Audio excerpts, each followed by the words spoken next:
Sean bienvenidos a la clase de Fisiopatología ciclo 1 2021. El tema que vamos a revisar en esta vez va a ser la fisiopatología de la bronquiectasias. Antes de comenzar, quiero que vean esta fotografía. Ella es Gianna, es una sobreviviente de abortos. Ella viaja por todos los Estados Unidos, dando su testimonio de vida, de cómo ella pudo, gracias a Dios, ¿verdad? Ella le agradece a Dios, es una chica cristiana, porque ella está viva y vive, y si para algo está acá, dice ella, es para decir que Dios hace milagros. Entonces, entre las cosas que ella habla acerca de el valor que tienen las mujeres, que tienen su valía, que están hechas para ser cuidadas, no para ser maltratadas. Igual da un mensaje a los hombres, ¿verdad? Sobre el rol que debemos de desempeñar, ¿verdad? Que estamos hechos para cosas grandes, no para maltratar a las mujeres, no para abandonarlas, sino para cuidarlas. Y, y de alguna manera, ella dice, yo estoy haciendo el papel de los hombres, estoy viajando por donde puedo para dar este mensaje. También habla acerca de los derechos. Ella dice, las feministas proclaman sus derechos, salen a las calles, las lesbianas, los homosexuales exigen sus derechos y piden el aborto. Y ella dice, ¿y dónde estaban mis derechos cuando eran pisoteados, cuando el holocausto de la muerte se venía sobre mí? ¿Dónde estaban los derechos? ¿Quién peleaba por mí? A raíz de eso dice que el presidente Bush hizo una magnífica ley, ¿verdad? Donde esa ley declaraba que cualquier niño nacido vivo cuando se le practicaba un aborto a una persona, pues no se le matara, que se le dejara vivir. Entonces esa fue la gran ley del presidente Bush, ¿verdad? Eh, Dice ella que para los incrédulos, para los que no creen, ella anda su partida de nacimiento donde dice que ella fue nacida durante un aborto en solución salina, incluso es firmada por el mismo abortista. Ella dice, he averiguado sobre este abortista y tiene una cadena de clínicas alrededor de todos los Estados Unidos con una entrada de millones de dólares. Entonces, les invito a que vean este video. Jóvenes, si ustedes estudian medicina, si yo estudié medicina y nos entrenamos para salvar vidas, van a venir casos en los que les van a pedir qué puedo hacer, ¿verdad? Van a pedir algún tipo de medicamentos con el cual puedan hacer un aborto, más las jovencitas, ¿verdad? Es nuestro trabajo concientizarlas, ¿verdad? Que siempre hay un camino, que siempre hay una solución, eh, que, que no podemos quitarle la vida a una persona inocente, ¿verdad? Una persona que no se puede defender. Y en lo particular a mí sí me ha tocado decir que no, ¿verdad? Yo no estoy hecho para hacer eso. Yo estudié medicina para salvar vidas, ¿verdad? Y no para quitarle la vida menos a una persona inocente. Así es que son largas las historias de estas, pero les dejo con este mensaje. Vean ese video, pongan Aborto Survivor y pongan Yana y escuchen el video, muy bonito. Bien, revisemos, entremos ya en materia. La definición de bronquiectasias. Se describen como una enfermedad inflamatoria crónica caracterizada por una dilatación irreversible. Que hay es una dilatación, ¿verdad? Que ya no vuelve a su estado normal. ¿De dónde? De la luz de los bronquios, que puede producirse por diferentes causas con compromiso pulmonar, ya sea focal, ¿verdad? Que vamos a ver las causas que pueden estar afectando una parte, y las difusas que enfocan más que todo a diferentes enfermedades sistémicas o infecciones que afectan en general al pulmón. Veamos un poquito de los números, la epidemiología. El, sobre la bronquiectasia dice pueden afectar a ambos géneros, hombres y mujeres, pero más frecuentemente a las mujeres, y su incidencia aumenta con la edad a partir de los 60 años. Sobre su prevalencia real es desconocida, aunque se estima que se sitúa entre 42 a 576 casos por 100.000 habitantes, lo que la situaría como la tercera enfermedad inflamatoria de la vía aérea después del asma y del EPOC. Yo traté de buscar información acerca de si habían estadísticas acá en nuestro país, pero no encontré. Solo encontré esto que era sobre las enfermedades pulmonares obstructivas crónicas y de allí habían un subgrupo de enfermedades donde las bronquiectasias se ajustaban con el código J47 en la CIE, que es la Clasificación Internacional de las Enfermedades, la 10ª edición. Entonces había una gráfica sobre muertes relacionadas con la EPOC y dentro de esas pudieran haber estado las bronquiectasias, ¿verdad? Que es mayormente en mujeres, que es lo que habíamos dicho, arriba de los 60 años. Ese solo era no nos habla sobre la incidencia de las bronquiectasias, más bien es solo para decir que están afectando más que todo a mujeres. En cuanto a la etiología de las bronquiectasias pueden ser de origen ya sea infeccioso, o sea, postinfeccioso, después de la infección va a haber una dilatación irreversible, ¿verdad? O pueden ser idiopáticas que las vamos a estar revisando. Se considera de origen infeccioso las que posterior a una infección, postinfecciosas agudas, por ya sea bacterias, micobacterias tuberculosas y las no tuberculosas, virus y hongos, van a estar causando este tipo de reacciones. Acá hay una tabla donde mencionan las etiologías y enfermedades asociadas a bronquiectasia, por ejemplo, las postinfecciosas, después de tuberculosis, neumonías, pueden haber bronquiectasias, así coexisten también con el EPOC y el asma, pueden desarrollarse bronquiectasias, asimismo con el déficit de alfa-1 antitripsina, que lo vamos a revisar también, las inmunodeficiencias. La literatura dice que los pacientes inmunodeficientes van a presentar más incidencia de bronquiectasias. El uso de inmunodepresores, en las secundarias, ¿verdad? Infecciones por VIH, trasplantes, donde también tiene que hacerse inmunosupresión para que el órgano trasplantado no sufra rechazo. Hipersensibilidades, donde están las aspergilosis, enfermedades sistémicas como la artritis reumatoide o el síndrome de Sjögren también están implicadas, congénitas, el síndrome de Marfan, la traqueomegalia, que la van a encontrar en las bibliografías cuando la revisen. Van a revisar Farreras, revisan Cecil y Harrison, ¿verdad? Las mencionan también. Las discinesias ciliares también se mencionan como causas y el síndrome de Young. Las aspirativas también, el reflujo gastroesofágico, tiene que ver mucho con la formación de bronquiectasias, lo vamos a ver en la fisiopatología, y también están la obstrucción bronquial y extrínsecas e intrínsecas,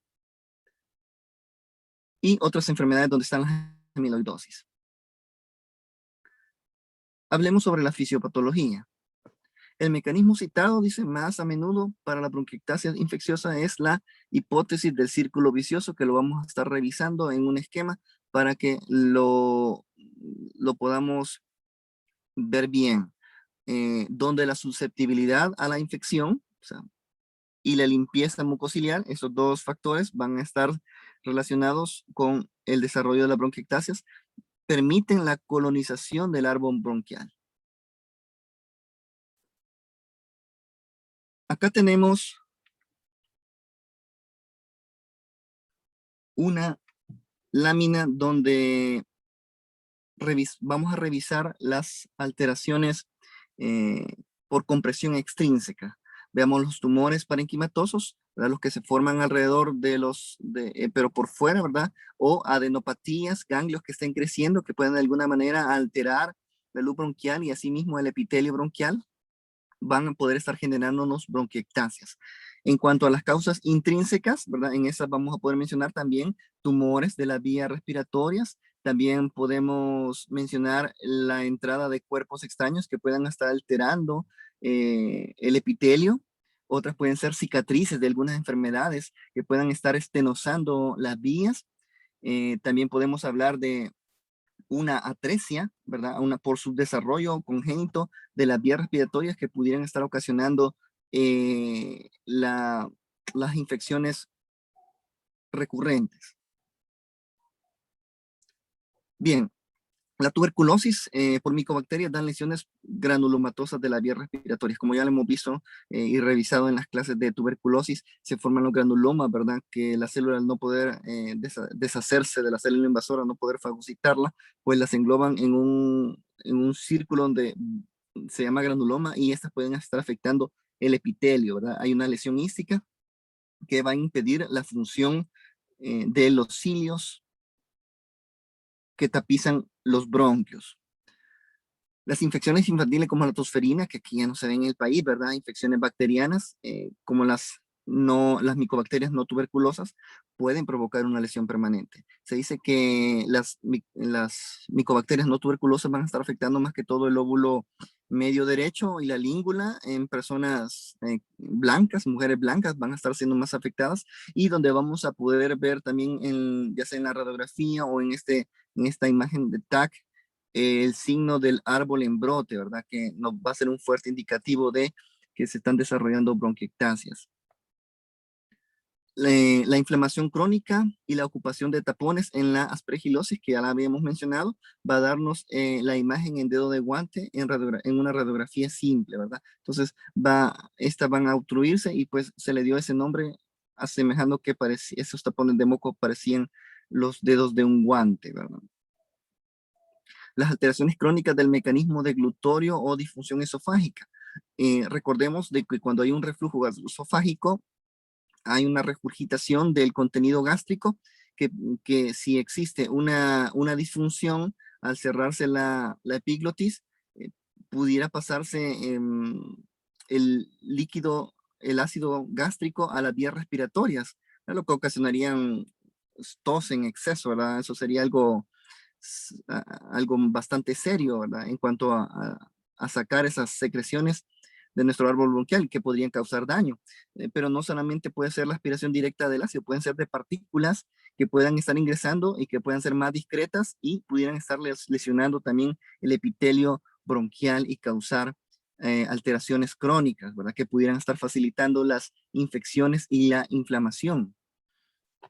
Otras van a estar, por ejemplo, las infecciones recurrentes de las hipogamaglobulinemias, ¿verdad? Donde todas las inmunoglobulinas van a estar caídas, y por lo tanto nuestro sistema de defensa no va a tener, va a estar en discapacidad en frente a las infecciones. Pacientes con déficit de alfa-1 antitripsina, que es una antiproteasa, que su función principal va a ser la de proteger al pulmón contra los efectos de los neutrófilos cuando ejercen su función protectora. También podemos hablar acerca de los defectos en la adherencia y la quimiotaxis de los neutrófilos, ya que ellos no llegan al sitio de la lesión, y por lo tanto van a perpetuar la lesión de bacterias que estén invadiendo el tejido, ¿verdad? La quimiotaxis o va a ser deficiente o no va a existir, pero va a provocar que las infecciones continúen. La disinesia ciliar primaria, que significa que los cilios no van a ejercer el barrido necesario para que el moco que se está produciendo a nivel bronquial, que atrapa partículas extrañas, que atrapa bacterias, no las saque, ¿verdad? No las expulse con ese barrido, y después estas puedan ser deglutidas o expectoradas. Entonces, en la disinesia ciliar hay una alteración en el brazo corto, en el brazo de dideína, que estamos hablando a nivel genético, que pueden presentarse en algunos casos en el síndrome de Cartagener, donde este se caracteriza más que todo donde hay un situs inversus, ¿verdad? El situs inversus es aquel en el que los órganos van a estar en el lado contrario donde deberían estar. Por ejemplo, revisan, buscan en sitios inversos, van a ver que el hígado puede estar del lado izquierdo y no del lado derecho, que puede haber una dextrocardia, ¿verdad? Que el corazón esté apuntando hacia el lado derecho y no hacia al lado precordial. Y también en la reducción, en la producción de anticuerpos, en la deficiencia de inmunoglobulina C. En muchos artículos mencionan que la deficiencia por inmunoglobulina A es la más frecuente, pero a raíz de estudios que se han hecho en pacientes con asma o enfermedades bronquiales, se ha visto que la inmunoglobulina G tiene una participación bastante importante en cuanto a la defensa del sistema bronquial, del sistema respiratorio. ¿Qué de la EPOC y la bronquiectasias? Estas dos pueden coexistir, ¿verdad? Y van a compartir muchas características clínicas con la EPOC, que incluyen inflamación fácil y colapso de la vía aérea, obstrucción del flujo del aire y frecuentes hospitalizaciones. Veamos, acá les puse un poquito de teoría para que la revisen. Y leámosla un poco, dice, se ha propuesto desde el punto de vista fisiopatológico que existe cierta plausibilidad biológica en que la EPOC, en especial las formas moderadas y graves, podrían constituir un factor de riesgo para la génesis de bronquiectasias. Entonces, acá va a haber dos factores, la EPOC moderada grave, que pueden llegar a ser un factor de riesgo para que se hagan bronquiectasias. La hipótesis de Fall y Rice de la colonización, infección persistente de las vías aéreas en la EPOC y el conocido círculo vicioso de Kohl para la formación de bronquiectasias, que lo vamos a revisar en un esquema. Es posible que una inflamación bronquial persistente pondría en marcha una serie de mecanismos consistentes en una inflamación bronquial crónica con alteración de los mecanismos mucociliares y lesión progresiva de la pared bronquial como consecuencia de los productos proteolíticos como inflamatorios, especialmente de neutrófilos, y la ulterior formación de bronquiectasias. Entonces acá lo que estamos hablando, lo que está diciendo es de que la inflamación bronquial se va a producir debido a una infección que va a estar siendo atacada, que va a estar siendo controlada por los mecanismos de defensa que tenemos, y que estos van a perpetuar la lesión, ¿verdad? Pero que también los mecanismos mucociliares no van a estar ejerciendo su función en cuanto a la expectoración y el barrido de estas bacterias. Revisemos la imagen, ¿verdad? Tenemos la EPOC moderada a grave, que es uno de los factores que se han propuesto. Va a haber una nueva infección bacteriana, la cual va a dar una inflamación bronquial. Esa inflamación bronquial nos va a aumentar los síntomas de la EPOC y va a aumentar la carga bacteriana. Luego va a haber una colonización, ¿verdad? La cual va a agudizar la EPOC, la cual va a echar a andar la respuesta inmune que, ayudada con los antibióticos, nos va a llevar ya sea a una erradicación de la bacteria y de la infección, o puede ser que nos lleve a que no se erradique la bacteria. Esta erradicación nos va a llevar a que pueda haber una nueva infección, ya que la EPOC es moderada a grave.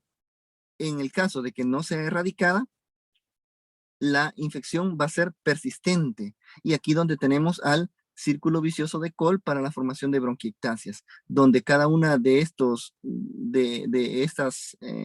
factores va a provocar la lesión en la pared bronquial, ¿verdad?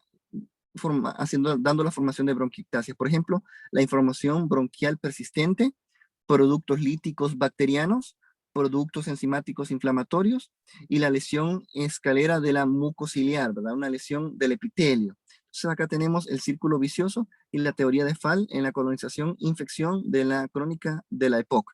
Recordemos, volviendo a hacer énfasis, la infección bacteriana, la infección repetida, ¿verdad? La infección repetida de estas enfermedades va a provocar una inflamación persistente, la cual va a dañar, va a provocar una lesión en la pared bronquial, lo cual nos va a estar dando la definición de bronquiectasias, una dilatación irreversible, ¿verdad? Una dilatación irreversible. Bien, existe una clasificación, la clasificación de Rey, donde Line Rain propuso, dice, agrupó a las bronquiectasias según la morfología y la severidad. Este sistema anatómico la divide en tres grupos, en orden ascendente de severidad. Primero tenemos las bronquiectasias tubulares o cilíndricas, los bronquios con contornos regulares, diámetro distal a algo dilatado, y la luz bronquial ocluida por tapones mucosos, ¿verdad? Aquí no hay mucho cambio, solo sí hay acumulaciones de moco que van a estar no obstruyendo, pero sí de alguna manera ubicados en el árbol bronquial, que va a estar algo dilatado. Luego el otro grupo es las bronquiectasias varicosas, y se le llamó así porque asemejan a las venas varicosas. Se caracteriza por la presencia de una vía aérea más dilatada y de contornos irregulares, por la presencia de constricciones fibrosas focalizadas que le dan un aspecto irregular y lo describen como tipo rosario. Entonces acá tenemos la foto, ¿verdad? Donde existen estas dilataciones que asemejan a las venas varicosas. Van a ver siempre tapones o concentración de mucosidad en los bronquios por falta, recuerden siempre, falta de barrido del epitelio que no lo logra expulsar. Esto es parte de la patología de la bronquiectasia, una falla en la lesión del epitelio que no permite el aclaramiento mucociliar. Y luego tenemos a las bronquiectasias saculares, en donde la dilatación es progresiva hacia la periferia y terminan en grandes quistes, sacos o racimos como en racimos de uva. Así que vemos las saculaciones siempre y hay una pérdida de la conformación normal de un bronquio, donde siempre hay acumulación de mucosidades, pero ya hay pérdida de la arquitectura bronquial. ¿Qué vamos a ver en la exploración física? El cuadro clínico más frecuente es la tos productiva persistente, con generación constante de esputo, espeso y adherente. Esto es importante detallarlo en la historia clínica, ¿verdad? Profundizar, no solo, si el paciente es pectora, la tos es con flema o sin flema, entonces le pone usted productiva, no productiva, no. Si es productiva, ¿cómo es el esputo? ¿Es solo saliva? ¿Son secreciones blancas, amarillentas? ¿Es seca o es filante? ¿Verdad? Todos esos detalles se tienen que colocar en la historia clínica. En este caso, el esputo es espeso y adherente. Otros síntomas menos frecuentes son la hemoptisis, ¿verdad? En el caso de que exista una lesión en el epitelio que se profundice y que llegue a una arteria bronquial y provoque un sangrado, puede estar, pero esta es más rara. La disnea, también dificultad para respirar, las sibilancias y el dolor torácico. Cuando están también, recordemos, que son como coexistentes con otras enfermedades, van a producir otro tipo de síntomas. En la exploración física se suele mostrar estertores crepitantes de predominio inspiratorio en las zonas afectadas. También puede haber roncos y sibilancias cuando existe obstrucción al flujo aéreo. Estos son hallazgos que vamos a encontrar a la auscultación. La rinosinusitis, ¿verdad? Es frecuente en las disinesias ciliares y en las inmunodeficiencias primarias. Acá vemos los senos maxilares, ¿verdad? Acá se mira muy bien los senos frontales que están despejados. En el caso de este seno maxilar, vemos que no está tan claro como el otro. Esto significa que hay presencia de secreciones que se están acumulando, y acá ven la forma como se evalúan, ¿verdad? Se presiona suavemente en la zona de los senos maxilares, y pues si hay dolor, pues significa que están inflamados, que hay una sinusitis, una rinosinusitis. Veamos los principales métodos diagnósticos. Primero, la cabeza, siempre la radiografía de tórax. Puede darnos sospechas de que haya un hallazgo de bronquiectasia, ¿verdad? Acá tenemos una radiografía normal y a la par tenemos una radiografía donde se pueden ver las bronquiectasias, ¿verdad? Pudieran darnos un hallazgo, pero a veces la radiografía tampoco, a menos de que esté avanzado esto, no nos va a dar mucha información. En la radiografía de tórax se ve el signo de la presencia de rieles en tranvía por la acumulación de moco a nivel bronquial, que es indicativa de que las vías respiratorias también están dilatadas. El TAC, ¿verdad? Que actualmente es el método diagnóstico de referencia para confirmar las bronquiectasias. Tenemos a los que vamos a encontrar también siempre el signo de los rieles de tranvía, o el signo del anillo de sello, que como ustedes pueden ver acá en este ejemplo, acá va a estar una bronquiectasia y que se mira como más radiopaco en esta zona, ¿verdad? Y se le llamó anillo de sello porque en la antigüedad los anillos tenían como un sellito en la parte de arriba, donde los reyes se encargaban de sellar. Tenía el logotipo del real acá, lo sellaban en cera en las cartas que eran procedencia del rey, y estas no podían ser abiertas, el sello no podía ser abierto, entonces por eso se llamó en anillo de sello. Las pruebas de función respiratoria se deben realizar en todos los pacientes en los que se sospechen bronquiectasias. Habitualmente muestran obstrucción al flujo aéreo, que está determinado por el cociente, que esto ya lo vimos en la clase pasada, entre el volumen respiratorio máximo en el primer segundo y la capacidad vital forzada. La broncoscopía, ¿verdad? Permite detectar anomalías en el tracto respiratorio como tumores, ya lo hemos revisado, deformidades como las atresias estructurales y o cicatrizales y los cuerpos extraños que pueden estar siendo observados a través de este examen.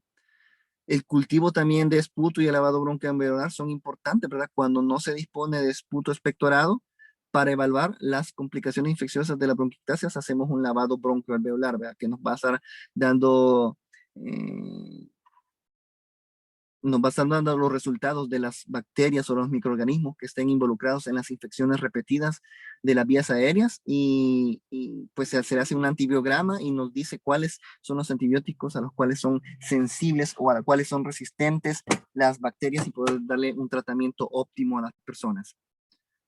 Los microorganismos predominantes, ¿verdad? Son la Pseudomonas aeruginosa, que es la de peor pronóstico, y agudizaciones más frecuentes, ¿verdad? Recuerden que las agudizaciones van a tener que ver con el daño persistente e inflamatorio a los bronquios. Otro es el Haemophilus influenzae. La presencia de Staphylococcus aureus en la vía respiratoria puede indicar fibrosis quística, que también es causa de que se produzcan las bronquiectasias. Otras son concentraciones plasmáticas de inmunoglobulinas, como ya hemos visto, que la defensa es una defensa baja, un paciente inmunocompetente, un paciente que esté siendo tratado con inmunosupresores, ¿verdad? Pueden desarrollar bronquiectasia, ¿verdad? En el caso de la fibrosis quística, de la disidencia ciliar primaria, el síndrome de Cartagener, hay que investigar estas enfermedades genéticas. Las bronquiectasias van a tener complicaciones, ¿verdad? Entonces, el manejo de las secuelas y complicaciones de los pacientes con bronquiectasias es lo que vamos a revisar en este momento. Por ejemplo, hemos visto que se va a caracterizar con tos expectorativa, ¿verdad? Abundante cantidad de esputo porque no se va a estar movilizando, porque el sistema mucociliar va a estar deficiente, va a estar dañado o va a haber algo congénito que le impide desarrollar su función. Entonces, acá se indica el drenaje de secreciones para pacientes con tos productiva. Entonces, ahí se encarga fisioterapia de hacer el manejo, ¿verdad? El drenaje autógeno, la expiración lenta con la glotis abierta, ciclo activo de respiraciones respiratorias, se le hace se le dan palmadas al paciente, ¿verdad? Palmopercusión en todo el tórax para que puedan de alguna manera aflojarse las secreciones e incluso colocar al paciente en posición declinada, ¿verdad? Para que por gravedad expulse las secreciones. También otro que se menciona es las nebulizaciones pueden ayudar a diluir las secreciones y que sean más fácilmente expectoradas. Como ya habíamos visto, una característica es que van a ser espesas, entonces diluirlas, tomar abundante cantidad de líquidos va a favorecer la expulsión de ellas. En la inflamación bronquial se menciona que la administración de macrólidos de forma crónica ha demostrado que modulan la inflamación bronquial. Es recomendado en pacientes con más de 3 reagudizaciones en el año. La posología más establecida es la citromicina con 500 miligramos 3 veces por semana. En la obstrucción del flujo aéreo, ¿verdad? Se recomienda el uso de broncodilatadores beta-adrenérgicos en los casos de obstrucción bronquial sintomática, ¿verdad? Que el paciente presente disnea, que existan ya compromiso del flujo aéreo, pues se van a dar broncodilatadores. Cuando hay EPOC, aquí es diferente, se administrarán anticolinérgicos como el bromuro de hipatropio, oxitropio y el tiotropio, ¿verdad? Los glucocorticoides no están indicados en esta patología, ¿verdad? Cuando están coexistiendo con el EPOC. En la infección bronquial, ¿verdad? Los antibióticos son la base del tratamiento. Los casos de primoinfección con Pseudomonas aeruginosa están las fluoroquinolonas orales durante 2 a 3 semanas. Se asocia a terapia antibiótica inhalada también o endovenosa en función de la gravedad de las bronquiectasias. Entonces, acá tienen una lista de antibióticos, ¿verdad? Por ejemplo, de las fluoroquinolonas. Revísenla para que tengan idea de los medicamentos que se pueden echar mano. En el caso de que haya insuficiencia respiratoria también, si las bronquiectasias provocan esta insuficiencia, se administrará oxigenoterapia siguiendo las indicaciones para enfermedades respiratorias crónicas, ¿verdad? Dependiendo de la cantidad más bien dicho, eh, de la necesidad que tenga de oxígeno, así se van a utilizar las diferentes, por ejemplo, unas bigoteras, mascarillas simples, Ventimax, cánula nasal de alto flujo, mascarilla con reservorio, las cuales van a darnos mayor FiO2, ¿verdad? Y el paciente va, cuando está más necesitado de oxígeno, ¿verdad? Que su saturación de oxígeno pues, esté por abajo de 80, ¿verdad? 80 ya es grave, ¿verdad? Abajo de 90 ya el paciente ya tiene una deficiencia de oxígeno y por lo tanto hay que darle la terapia respiratoria, terapia con oxígeno. Las agudizaciones, ¿verdad? Se define como el episodio clínico caracterizado por un mínimo de 3 de los siguientes síntomas. Va a haber tos, cambio en el volumen y consistencia del esputo. El esputo ya no va a ser aquel normal, ya van a haber cambios de coloración, van a haber se va a producir en mayor cantidad. Recuerden que si hay una reagudización de la enfermedad es porque se está reactivando otra vez la bacteria y va a comenzar el sistema de defensa a provocar mayor secreciones. Purulencia del esputo y aumento de la disnea y disminución en la tolerancia de ejercicio. Esas van a ser las reagudizaciones. La cirugía, ¿verdad? Dentro de las cuales están la segmentectomía o lobectomía, que dice que se reserva para los casos de bronquiectasias localizadas, que provoquen una importante repercusión clínica, casos de hemoptisis, ¿verdad? Donde haya una erosión de una arteria bronquial grave, refractaria al tratamiento médico y la embolización arterial, ¿verdad? En última instancia, vamos a optar por la cirugía. Primero se hace uso del tratamiento médico para tratar de detener la hemorragia, pero si no es imposible, pues se quita el lóbulo afectado o el segmento pulmonar afectado. Bien, esta ha sido la revisión que hemos tenido de la fisiopatología de las bronquiectasias. Siempre recordarles, revisen para mayores detalles las bibliografías utilizadas, Farreras, Harrison y la medicina interna de Cecil. Cada una le da cierta importancia a otras, a ciertas partes, otras ni siquiera lo mencionan, pero cuando ustedes leen la 3, pues unen toda la información y nos proveen de todo lo que necesitamos saber para estas enfermedades. Les deseo un bonito día, éxitos, esfuércense siempre y a sacar la mejor de las notas. Pasen un feliz día. Bendiciones.